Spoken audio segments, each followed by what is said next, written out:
Good evening. This is Dr. Curry. Shané, Darby. And welcome to The Source. As you know, one of our co-hosts is not here today. It seems like they keep leaving me. One leave 1 week and one leave another, but Coby will be in a little bit later. But we just want to go ahead and continue in the format of our show. The shootings in the city of Wilmington, it seems like every week there is one, or thank God this one was not fatal.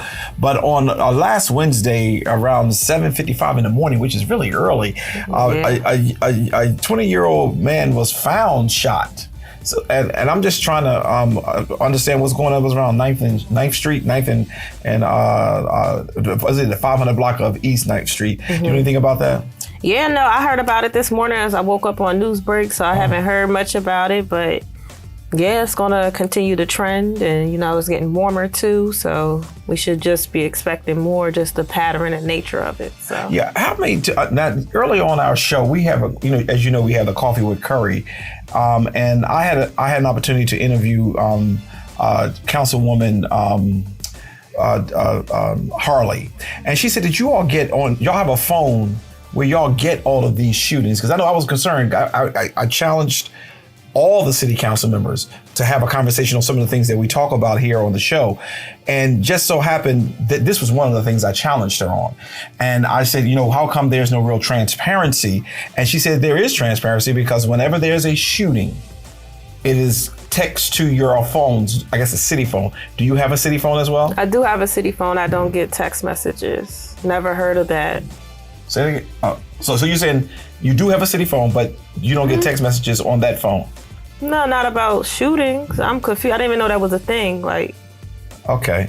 Well, that was said today. So for those of you who are trending my shows or watching the shows. Some people just be saying anything.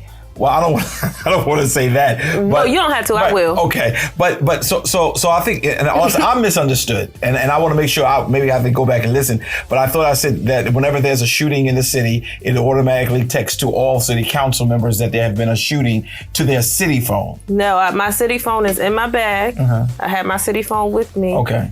And I do not. I've been here for about 4 years. I have never received a text. I didn't even know that was a thing. Okay. So I'm giving you new information. Yeah, that's new to me. Okay. That's new to me. Sometimes people just say anything. You just gotta be careful. We'll make sure you're not blocked, because maybe you're blocked or something. But I just wanted to ask that question because it just hit me while we were talking about it. I never got a text message. Okay, very good. So I must have been blocked when they must have gave the phone to me and blocked me from the time that I got the phone. I don't want to make that accusation. I just wanted to make sure that since I had that on her show, they just be saying anything. I'm so over this. Okay. Well, never be over it, because we got to continue to do what we have to do, fight for the people that we're fighting for, which I think is very much important. Also, there was on Wednesday, really Tuesday night, Wednesday morning around 2 o'clock in the morning, there was a stabbing. It wasn't really in the city of Wilmington, but it was in the in like an area of the Cleveland Heights area. Have you heard anything about that? No, this is the first time hearing about the stabbing happening. Yeah, because that was fatal, where a young lady, she's about 39 years old. She was charged by the Wilmington Police Department for stabbing a male and fatally killing him. But you had not heard about that as well? No, I haven't heard about it. Well, I didn't get the text message. Oh, now you're being facetious. Okay. but that wasn't a shooting. That was a stabbing. So those. Okay, all right. No, right. Okay, but what we'll make sure is that we'll follow up and see how things are going with that. But the gentleman, to my understanding, did transition. He died after that shooting. There was an argument that ensued out of that, and they end up coming to the end. Before we close this segment out, because Coby will be here a little bit later, I wanted to address and one of the things I give you credit for is that you try your best to get answers. You go to the sources whenever there's an issue with certain entities, and one of the entities were some of the people who you represent or who concern wanted to know something about Zion Fair and their gym process. Help me to understand what the concern was so that I can try to address it, because they may be watching us today. Right. Yeah. So no, it's just they asked about why can't they use the basketball courts there. So then I was just like, I don't know. Okay. I don't know what the process. That's why I was like, let me ask. What's the process for using the basketball court? Right. Well, let me give you the answer to that. Everyone, when we say community, we're not just talking about Southbridge. We're talking about Wilmington community, more Newcastle County. We have a process. For those of you who don't know our process is very simple. You have to be a member of the Wholeness Center, not the church. The Wholeness Center means you got to get a membership. The membership is free. There is no cost. We just have to have all the data to verify that you are who you say you are, so that if anything goes wrong, we'll be able to hold accountable every person. Once they get the date, once they get in the system, let's say if they are minor, the parent has to then give the information and sign that they will be responsible for their child, so that if anything goes wrong, we can go straight to the parent. But once they get their membership, our gym is open all day long, and people are using it all day long in order to be able to have this. Now, we had 2 Southbridge presidents of the civic associations who came in and they asked the same question. They came and seen the process. The last gentleman, I cannot remember his name. What's his name? You know his name because you called me. What is his name? But anyway, he's one of the ones that was on the benefit agreement thing. Okay. But he came over. He even got a membership. Hanif, that's it. Yeah, he even got a membership and was shocked to see how easy it was and how it is open and available to the community. We have to realize that there are some people who want to profit off of our organization. We have to pay the electric, the water that you often talk about. We have to pay all those bills. If you have a grant and you want to receive that grant and you have children you wanted to use for basketball, a part of the grant has to be facilities. So you can't expect Zion Fair to give you free facilities and you getting money to do what you do. Most of the people who complain are people who are in that bracket. They're saying it costs to be able to use their facility. Absolutely it does. Whenever you have organized basketball or organized teams, but we do have some coaches here who don't pay anything because they don't have grants. They just trying to get young people off the streets. I admonish those of you who are watching us, why don't you just come over without being announced and see what our process is. We're not going to allow, and this is how I feel as far as Zion Fair is concerned, we're not going to allow little people to define who we are.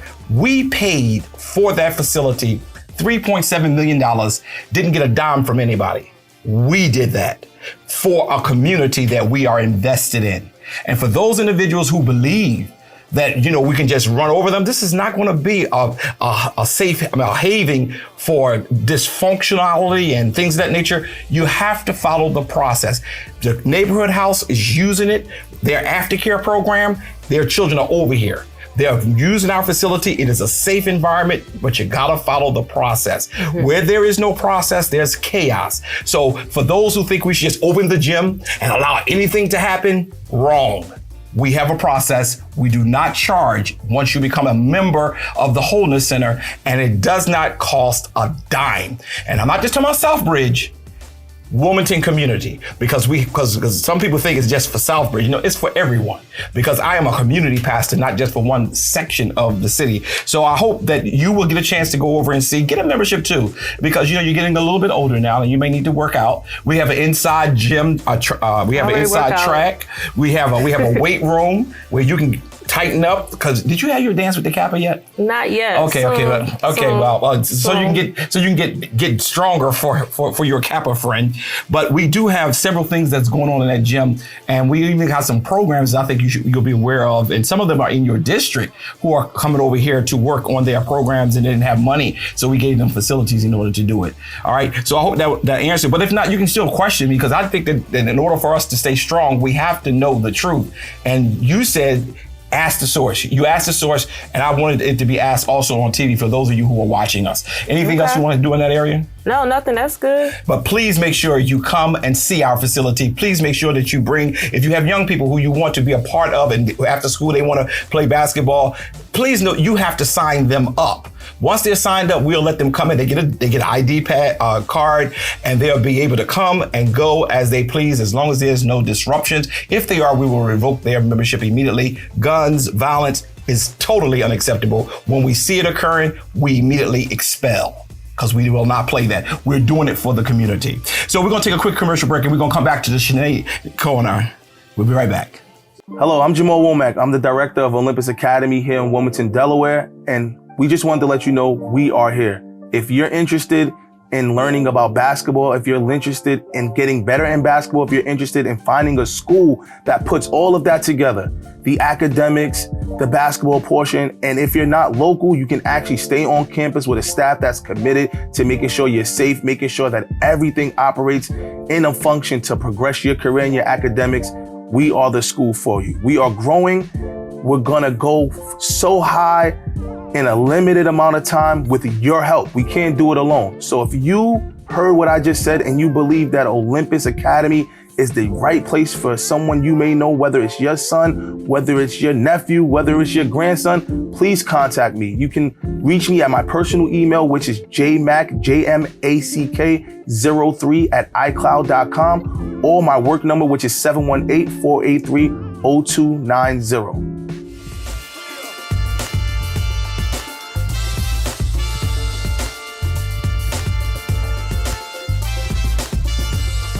And we're back. So what's going on with Shané's Scoop? Yeah, so one of the first things I want to talk about is water. So we're about to enter into budget session, and one of the conversations we're going to have is water. So we have two funds, our general fund and then our water sewer fund. That's how the city is ran. They have proposed a 10% increase in water for this year and 8% next year. So they're already projecting that. You know, of course, it can be negotiated, it can go up, it can go down, but that is the proposed number now. And in that conversation, I don't think there should be any water rate increases, conversations happening yet until a deep dive is happened and looked at our fund. One, we know that 1/3 of customers can't afford the water bill. Like, we know that data. So there's data on that. Yeah, there's data on that. So we got the data to know that 1/3, the finance department told us there's 1/3 of people who's delinquent, who can't afford it for whatever reason, right? Oh, so you're saying that the very fact that she's saying that he or she is saying that it's delinquent, that you're saying they can't afford it, because you know everybody who is delinquent, some of them probably can afford it, just don't choose to pay. So that's why I said for some reason is not being paid, and we don't know. But I don't think that's the majority of people, and I don't want to paint that picture about people just not wanting to pay. Okay. So it's hard out here, and any little increase in water bill can impact families. We used to be quarterly. Right. So let's say every quarter I paid $100. They went the monthly. What you paid quarterly is now what you pay monthly. Wow. Right. So it's not like it's now that $100 is broken up over 3 months and you pay 33. Now it's 100, right? And if you are on a fixed income, elder, or a disabled person, or anyone who's on fixed income, or just a struggling low income person, a raise going from $100 every quarter to now $300 every quarter can have an impact on families. 300% increase. Yeah, 300% increase. Yeah. So we haven't even dealt with that as a city, right? So that's been about 2-3 years now. I think that's been in place, and there's an indefinite increase of water that's going to keep happening every year. There's no end in sight. And I asked, like, so when we stop increasing to, meet the threshold to be able to cover our services? And they said there wasn't any last year. We had 3 legislations go into committee, and there were, and one focused on foreclosures to end water bill foreclosures for homeowners who are behind in their water bills. So once you reach the threshold of being behind or in debt of $10,000, so which usually includes property tax, sometimes water, in that, then at the $10,000 threshold, they can begin the process of taking your home, which could be worth $120, $130, $190, whatever it is. It doesn't even meet what the value of the home is, and the city will start taking your home. We don't believe in that. We believe that you should find ways to work with people to get them to pay, to help them to pay, but making people homeless and taking families actually does worse to society. Then you have a vacant home sitting on the block. What happens with vacant homes, right? What happens to blocks who have more vacant homes? Right. Crime. Then you have, usually what happens is landlords come in and buy them up, and now you have renters on the block, right? So it's more rentership than home ownership happens. So you're taking away home ownership. So we're asking to end water bill foreclosures for homeowners who are behind in their water bills. And in that, they'll argue, the administration, this is going to bankrupt the city. Since 2016, they said only 44 homes have been foreclosed for water. Right? Then when we get deeper into it, all of them weren't homeowners. So less than 44 homes would be considered homeowners who got foreclosed, got their home taken away from them when they hit the $10,000 threshold. When you say they were not homeowners, it means they were renters. Renters, or vacant homes Okay. Right. that were sitting around. They also get foreclosed on if they're vacant. But we're asking for like homes or homeowners who have that equity in it that don't foreclose on them for $10,000 or any amount really. Yeah. But that's the threshold. But the only thing I would be concerned was how would you take equity out of a person's home?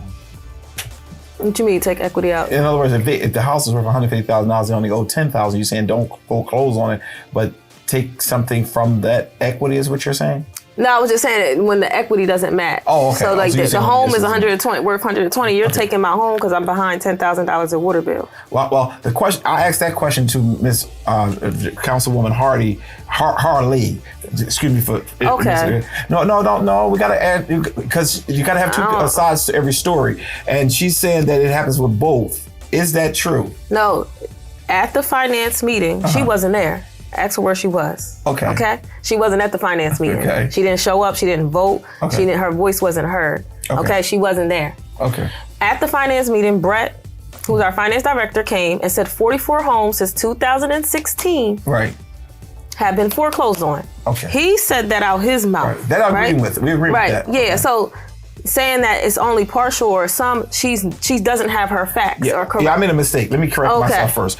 I think because every time I hear something, I like to, you've gotten me in this zone now with going and asking the person why. Okay, yeah, she's a representative of this 4th district. So I wanted to know why commercial properties are not being held to the same standard as the regular citizens. That's so I messed you up while you was giving your report, and I apologize for that. But she said, according to the person in charge of the water, said that is not true.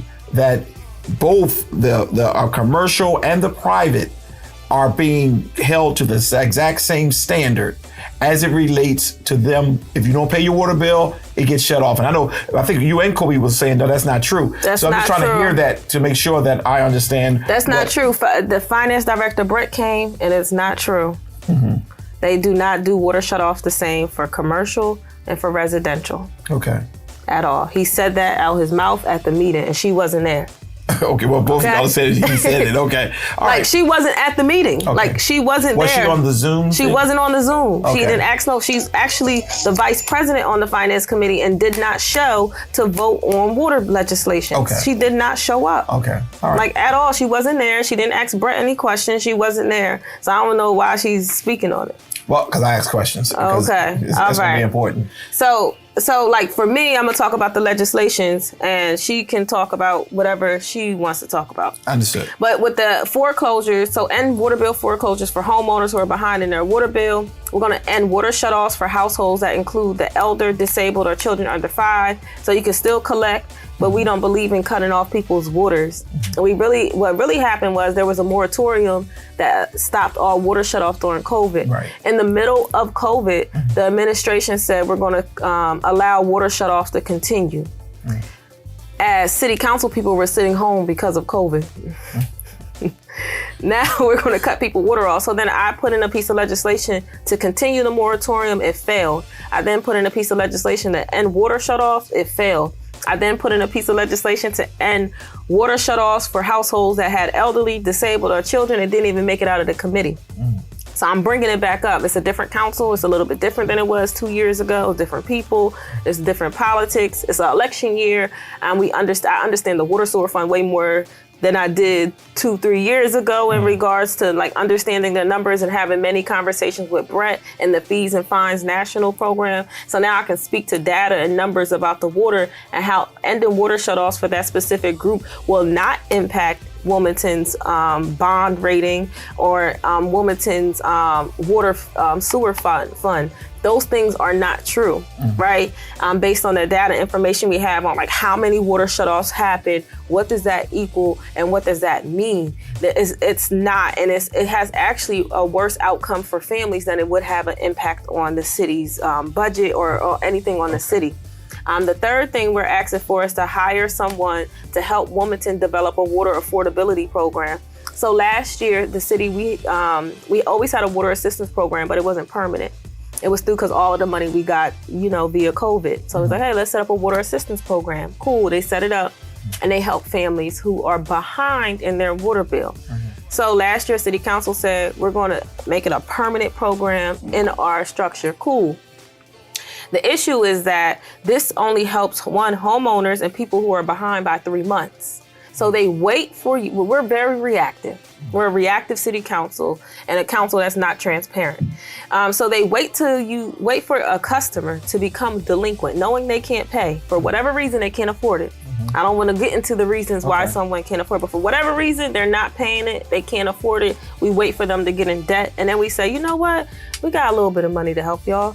Why not be proactive and say, let's look at our water structure. Let's do a study, an assessment to say, what can we do to make it affordable for that group?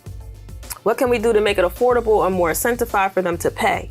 And so that we get less people who need that water assistance fund. So instead of waiting for people to get in debt, we're now hitting it at the front end by developing a water affordability program. All the major cities around us have water affordability programs. It's not like we're creating something new. And even if we were, that's okay too, because a lot of times people are like, I want to see it happening in other cities.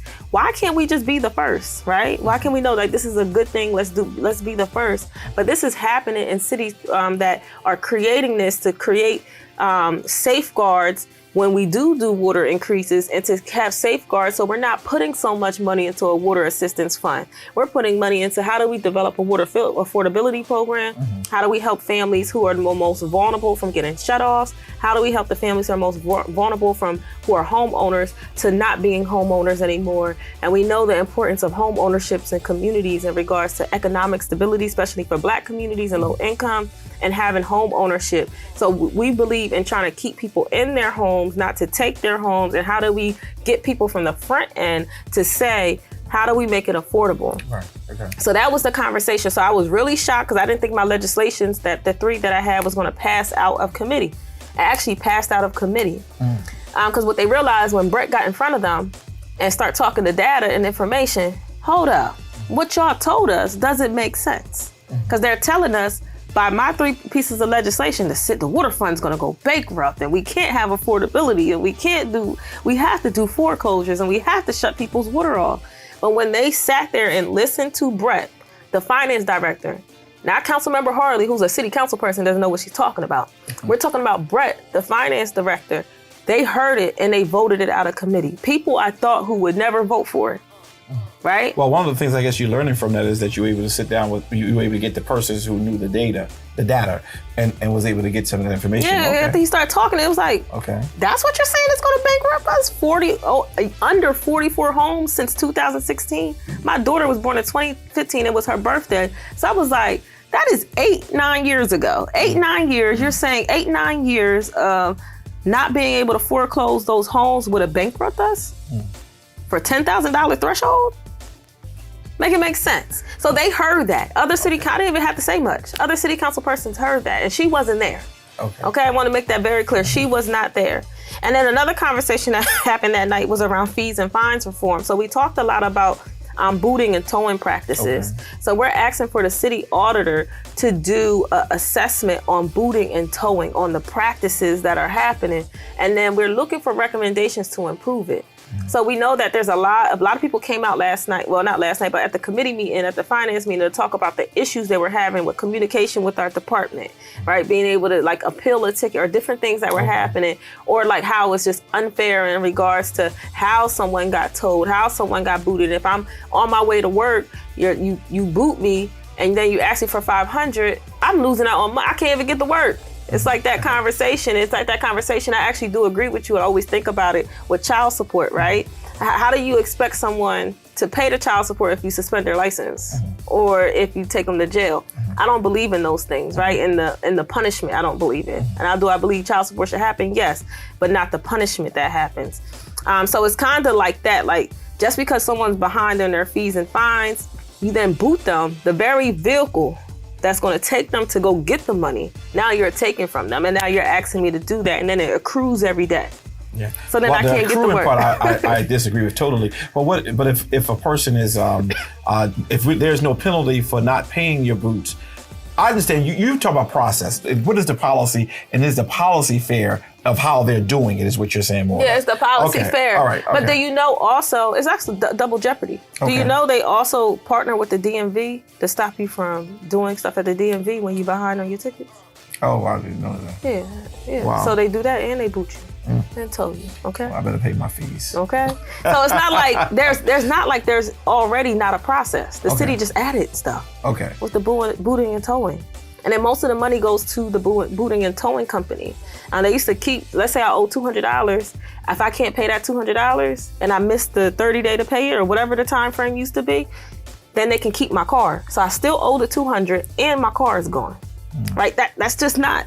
This doesn't even make sense, right? So we just need to look at our booting and towing practices. And then we also talked about parking and red light tickets. With the parking and red light tickets, we asked for assessment, a Wilmington's red light camera program, to actually make sure it's about making our streets safer and not generating revenue. So that program is not about making money. It's about safety. But if that's not, it's supposed to be. Okay. Right? So we're asking for them to look at it because in other cities, they got rid of red light camera tickets. They realized that it would decrease like people from running red lights, but it would increase the other accidents at that intersection. Because they stop right away. Right, yeah. Right. So it's like, is it really doing what it's supposed to do, or are we just making money off of people at this point? Because $200 to boot you, right? That's the minimum for them to come out and boot you. One ticket is $110. By the time you get all the late fees on there, you close to the $200. You just gotta get one little parking ticket and it's a wrap. Wow. Right? So those conversations are really important that we've been having around water and fees and fines. So, so I don't know if I have any more time. I'll give you some more time. Okay, So the next thing I wanted to talk about is on a city council meeting you'll be seeing soon is a censor legislation for Councilmember Oliver again, right? So we know the first ethics complaint was about her voting on pieces of legislation that allowed her brother, who was a developer, to have access to funds through the HUD money, right? So that happened. The second time around had nothing to do with me, y'all, but at all. But what happened this time is that there were public complaints about Councilmember Oliver and how she dealt with funds. And one of them was that she received a check for $610, right? And she actually deposited into her own personal account. And once she was notified that she improperly did that, she did go back and give them the money.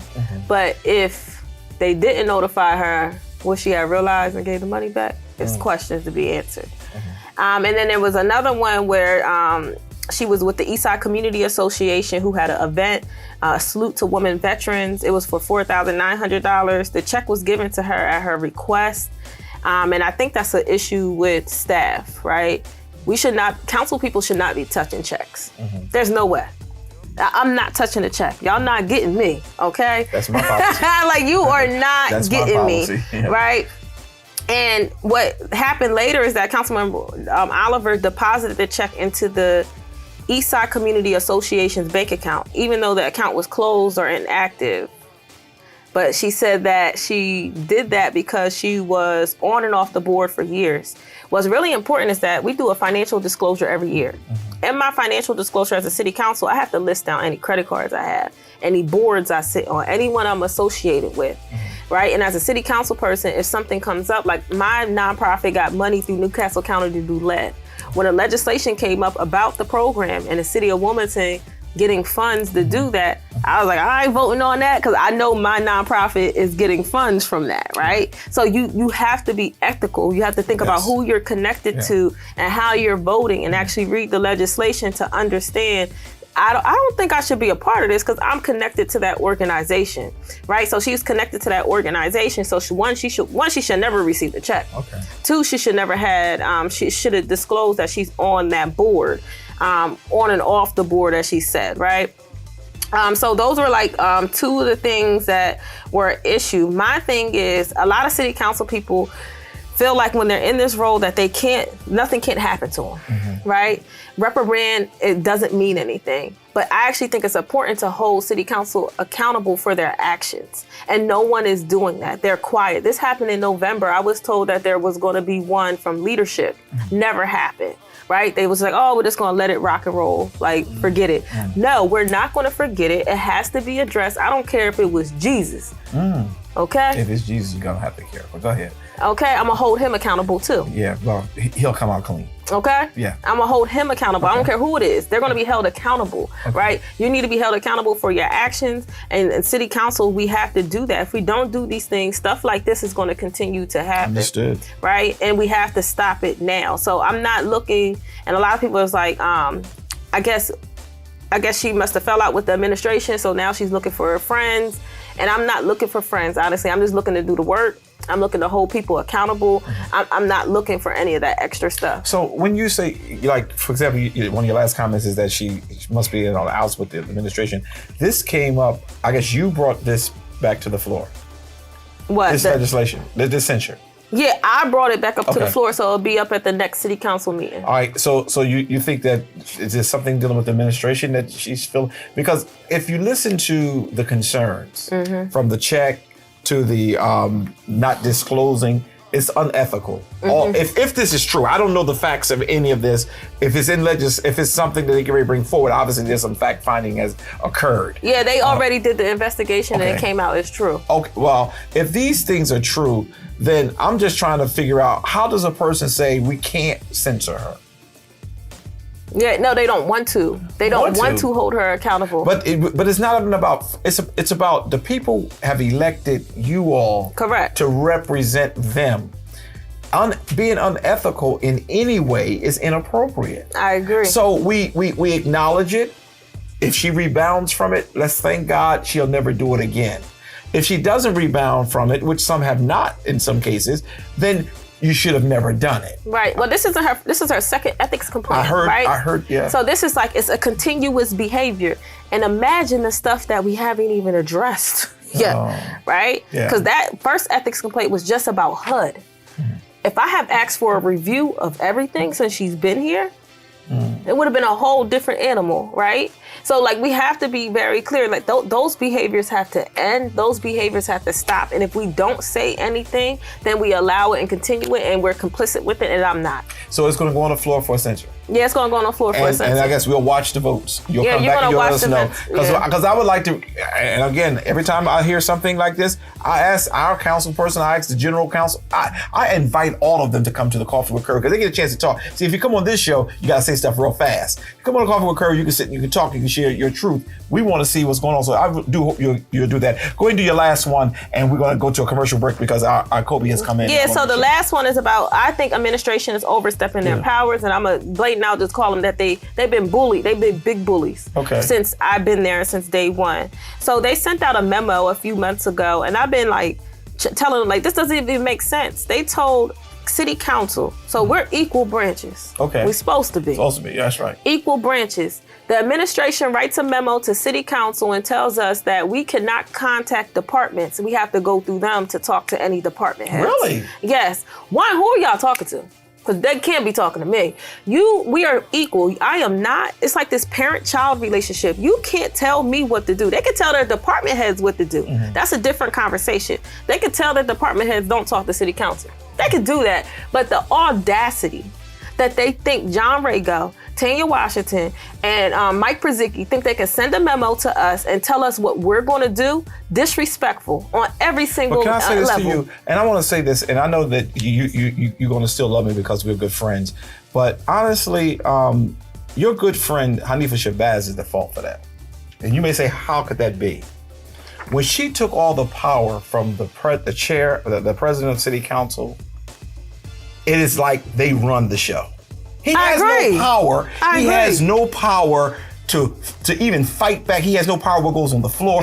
He's like a ceremonial position. And she did that maliciously. Send your lawyers after me. She did that maliciously because she lost like Donald Trump lost.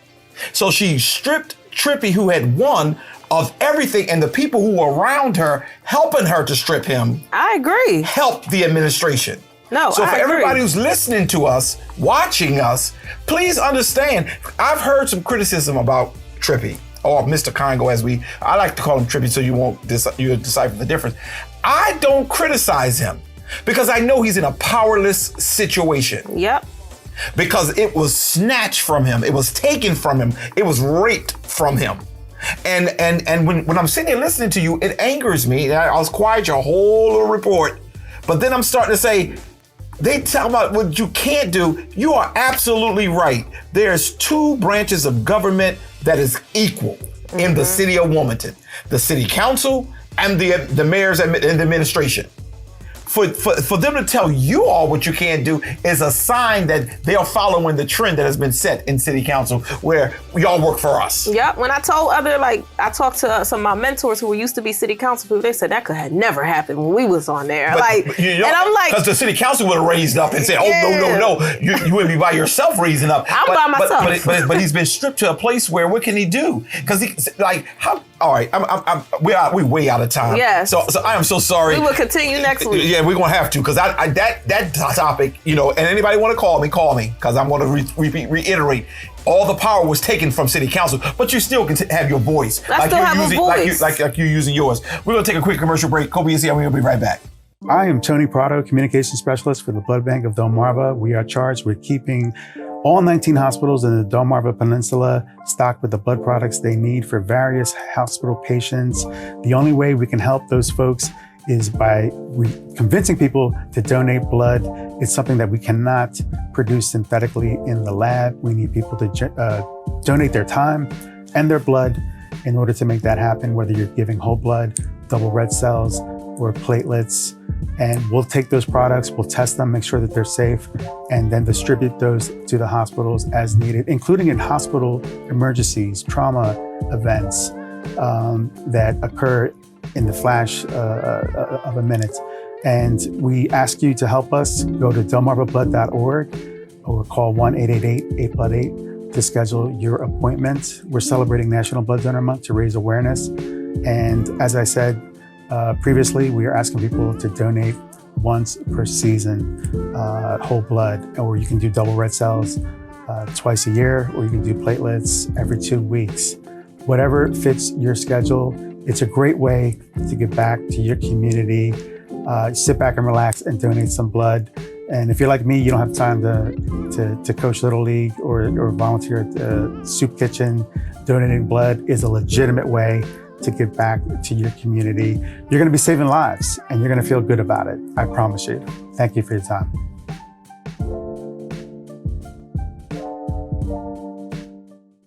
Hello, my name is Eugene Young. I'm incredibly thankful to be here.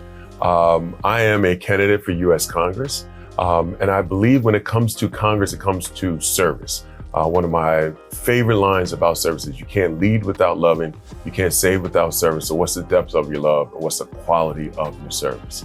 So this aspect of love and service is what brings me here before you today, and wanting to take that and extend that into Congress as we move forward. I look at my last 20 years of serving the community, and I look forward to having another 20 and being able to find more ways to even better serve the community, which has given me so much. So please feel free to join us at eugeneyoung.com. That's EUGENEYOUNG.com.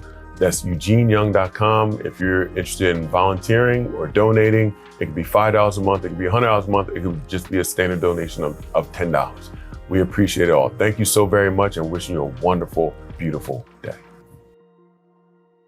Lincoln University is the first institution founded anywhere in the world designed to provide higher education in the arts and sciences for youth of African descent.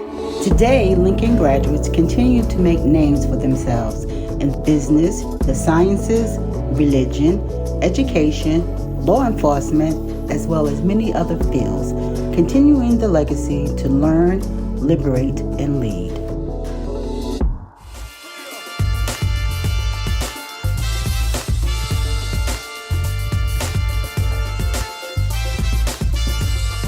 And we're back. Well, we have the infamous Coby Owens with us. He decided to stop by.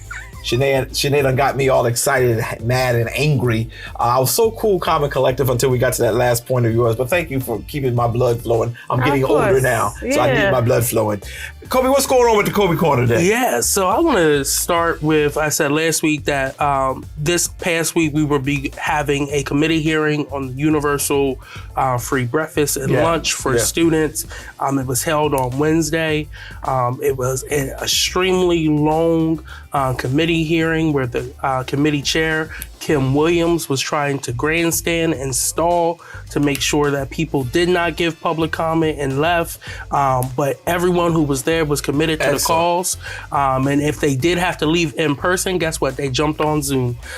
So I just want to break it down. So the USDA has changed the qualifications and lowered the threshold for individuals to qualify for free or reduced meals. So more schools will qualify in Delaware. Yet, until we actually know that number, all 49 other states saw their number go down, but somehow Delaware is saying that our number will increase by 10 million. So when the Comptroller General came back, they put a $40 million fiscal note on this piece of legislation, HB 125. But why would they do that when if they're lower? I didn't even cut you off, but if they're lowering the threshold, that means the government gonna give you more money. Yes, reimbursable money. Reimbursable money. So why would they say it's gonna cost the state more money? Correct. That's what we asked. Oh. Of the 242 schools that qualify for this program already, 176 are actually in the program. So that is a high number of participation, but we also are losing out on a lot of money because schools do not actually sign up for this program. Outside of that, outside of these Title I schools, individuals, parents who qualify for this can fill out paperwork to disclose their financial situation, and their kids can receive free or reduced lunch or in breakfast as well too. But we also know a lot of parents are prideful and do not want people in their business. So this is a solution to all of that. Is creating a statewide for all public schools and public charters, universal meals program. Now, this isn't anything new. It has been implemented in states all across the country, as well as we did it here in Delaware during the pandemic. And during the debate yesterday, Representative Namdi Trokocha talked about how he didn't believe that this was needed because his family's on a very strict diet and they send lunch to school for their kids. So why should their kids qualify for this, even though... Did he say that? That was his words. We can go back, cut, chop, say what he said? this section in the clip. Namdi said... that they have a very strict diet and that they send their kids in their personal life. Okay. I respect that. Okay. And they send their lunch with their kids. But this is the problem I'm having. And I'm not against anybody, but this is the problem I'm having. Yes. Some people can afford, like my daughter. My daughter has a very strict diet. She only eat what she like. And therefore my wife has to get up every morning and fix what she likes. We can afford to do that. Right. There's some people who cannot afford to do that. So let us not think about our own. If I pastored this church in a way where it's all about whatever I can do, I would be a piss poor pastor. Go ahead. I'm sorry. I didn't mean to cut you off. Y'all messing me up today. Then another Representative Shoup and Representative Mike Smith, both brought up the fact that what if a family makes $300,000? And why should we be paying for their lunch? Well, it was a counterpoint. Oh, if they're making $300,000, most likely their kid is in private school. True. And then they got very upset about that. You don't know that. That's a very vague statement. There's no data behind that. Well, I mean, we know, most likely. But hey, let's say they're right. Let's say a family is making $300,000 and going to public school. Are we charging them for that school? Because it's still free public school. That's right. For their kids. And they're paying taxes for that. They're paying taxes just like they would no matter what. Yeah, some people not. So should we charge them for them being in the school? Hey, their kids get free books in school to learn. Should we charge them for those books since they're in the school with kids who can't afford it? That's interesting. So the debate was just very interesting, and I'm very disappointed in Kim Williams, who is a dual chair. She's the chair of the Education Committee. She's the chair of the Finance Committee, who grandstanded wanted to fight up against this bill, voted no on this bill, and she's a former school board member of Red Clay, a district that needs this, right? The largest district in the entire state of Delaware. Oh, wow.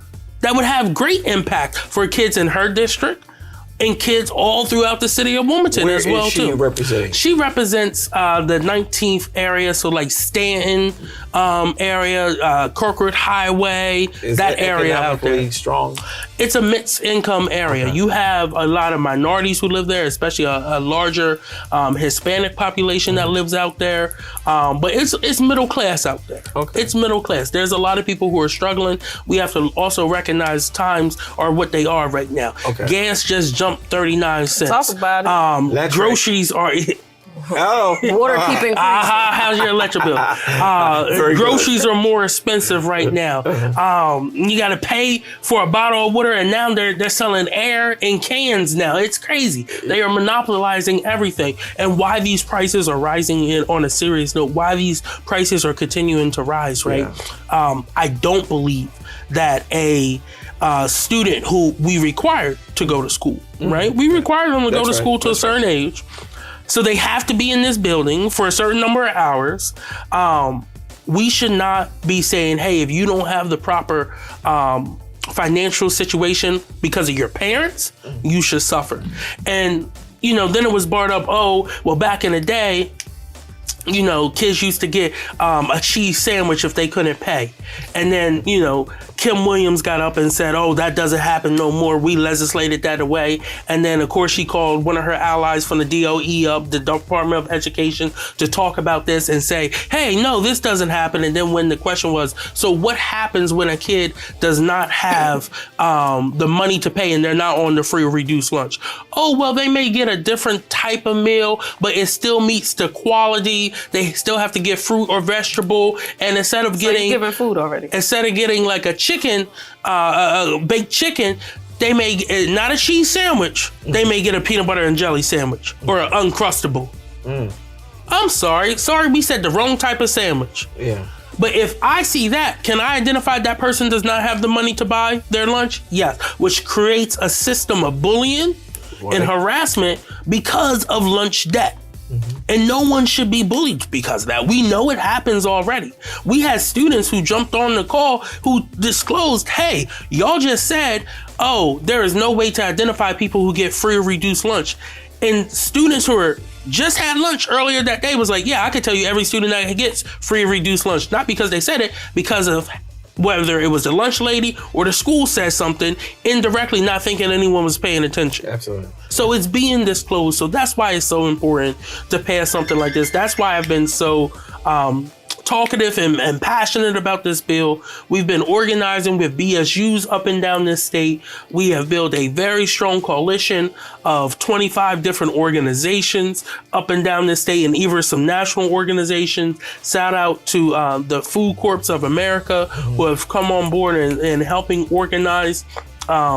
Shout out to the candidates who are running for office who saw this as a moment to think their voices heard as well too. I will say, Colin O'Mare took a big step in saying and speaking to why this should be a priority for the General Assembly and for this current governor as well too. This governor who wants to run for mayor of the city of Wilmington that would be greatly impacted by this. The same mayor who just gave his budget address the other day, or not mayor, the same governor who just gave his budget address the other day and talked about the surplus we have because they've been so fiscally responsive. Well, for me, I think the best fiscally responsive thing you can do is invest in our future generation, our future workforce, and our education of our young kids.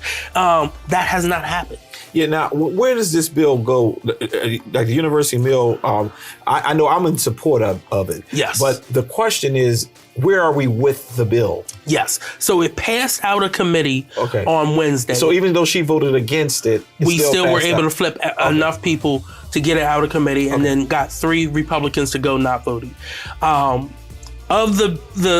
now what it goes to her other committee.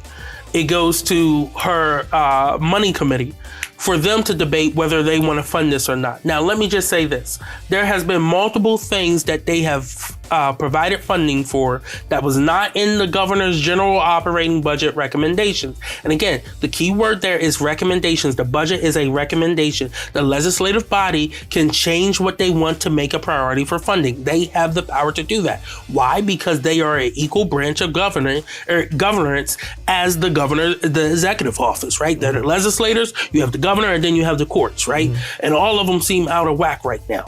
But they have the power to put this $40 million annual fiscal note into the budget and say, this is what we want for our students, right? They have done it. Let me tell you what they've done it on. They've done it on tax abatements. They've done it on business development, tax credits. They've done it on development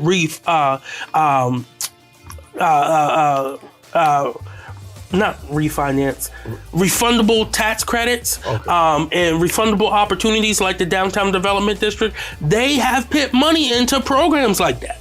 When it's been either cut or reduced, they have said, no, we want to keep this.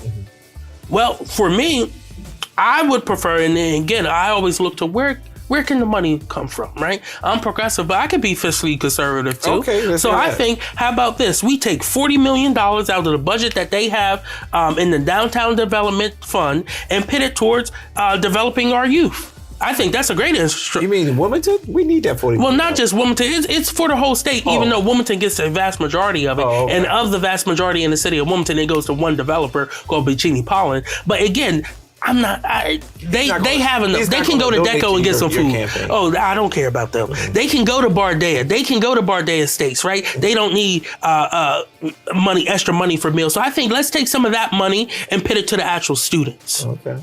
I think those who are watching can certainly agree to that. Yes. Yeah. It's our taxpayer dollars. Absolutely. It's our taxpayers' dollars. I would rather see my nephew, my nieces get free meals, right? Because now that's benefiting me as a taxpayer, right? That's my family benefiting from this. Instead of going to Crosby Hill, I don't get to use their rooftop. I don't get to go to their nice pool. Hill? Crosby Hill is one of the luxury apartment buildings that they have recently built downtown. I'm not going to have access to their workout facility in this new 295 unit building unless I could pay $2,500 a month. No, you can't. So again, I work for a nonprofit. So again, it's a more equitable way to invest in this program. Okay. Next, I want to talk about a very personal matter, and that is the passing of Herman Holloway Jr., who is my cousin. His father and my great-grandmother was brother and sister. And our families have been very close.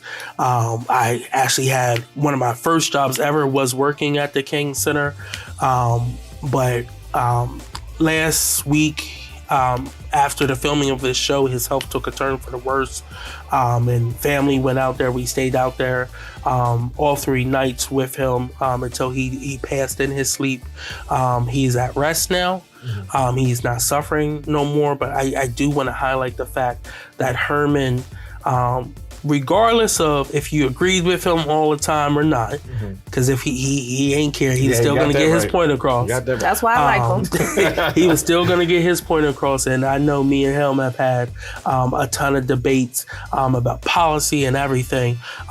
He had a huge heart for the community, especially for this Southbridge community, in which he loved very much, and really ingrained himself in this community as well as the Route 9 community. He's a former state rep as well too.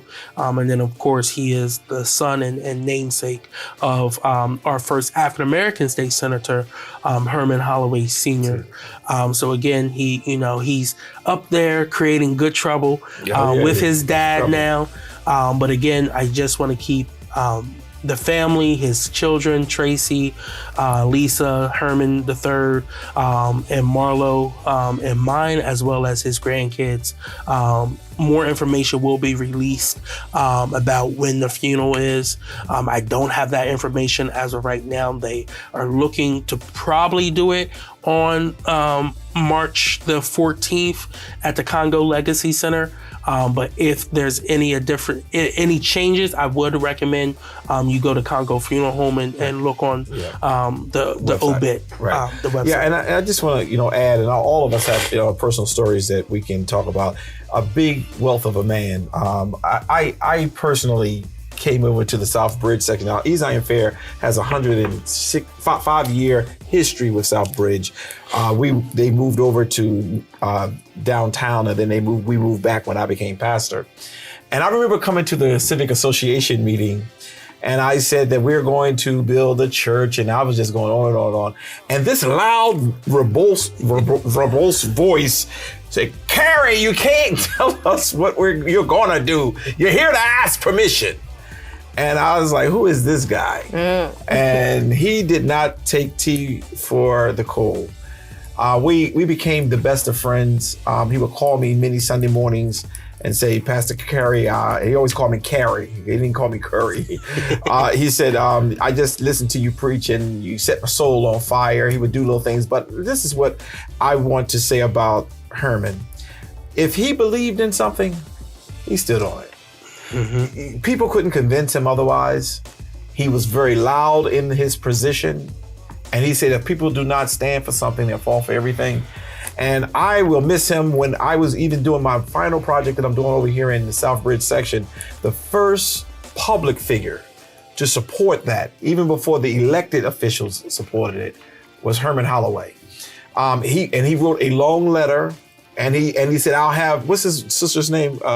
Marlene. "I'll have Marlene to write one too," and she did, because he believed that the seniors needed to have a place. So I want to say to the Holloway family, you all have been a strong rooted pillar in this, especially in the South Bridge community. We will miss Herman. He really had a heart for people. And again, I didn't always agree with him. We argue too. We argue quite often. But he never took it personal. We continue to be friends, even up until the last day that he was around. So I'll say to the Holloway family, we're praying for you. And we will certainly be there to support in any way we can. Yeah, no, for me, I know when I won my office, the first time I ran for city council, a few people reached out to me, some of the old heads, the OGs in politics, and he was one of them. Yeah. And what I appreciate them for doing that, like the Twin Bs of the world, the Herman Holloways of the world, because being in politics could be very lonely, especially when you are loud, when you stand on business, right? Yeah. When you are that type of politician coming in here and people are like, "Whoa, who is this girl who just came in?" Yeah. They weren't like, "Whoa, who is she?" Push her away. They was like, "Come in," right? And I spent a lot of time, for me, listening. Okay. And just listening to the wisdom, the knowledge, learning the history from him. I'm really big on like, what happened during this time? What were you doing? You know this person? And he would give me the real scoop, like stuff that I would never repeat. Some of the stuff he said. But being able to have that wisdom, that knowledge, and especially people from that generation reach out to the younger and the next generation coming in, I think it's important. And it reminds me that when I get to that age, I need to be reaching out to the 20, 30-year-olds. But you ain't got to wait that long, but yeah. Yeah, no, I'm just saying as I'm aging, I want to do exactly what he did. Yeah, and I think that's what I think he really was trying to do. Those who are from the old school, you call them OGs, they really realize that we're losing the battle. You have the Shané Darbys of the world, you have the Coby Owens who are trying to move forward, push for this community.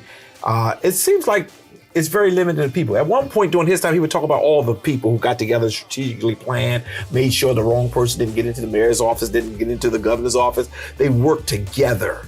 They would disagree a lot, but they worked together. I agree. And when you find a person who may be loud or whatever, they found a way to bring them in and train them and mentor them. And I think that's missing in our community right now. We need some more leaders. And that's why I try to encourage both of you, stay in the race. Don't get so discouraged that you're falling out, because if your voices leave the scene, what will end up happening is there'll be no voice at all.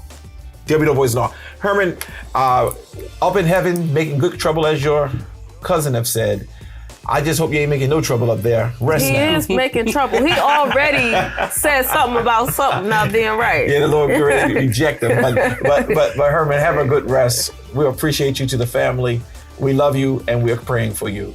This is our show for the day. Is there anything else on your plate? Anything else on your plate today? Nothing. Listen, until next time we get together. God bless. Take care, y'all.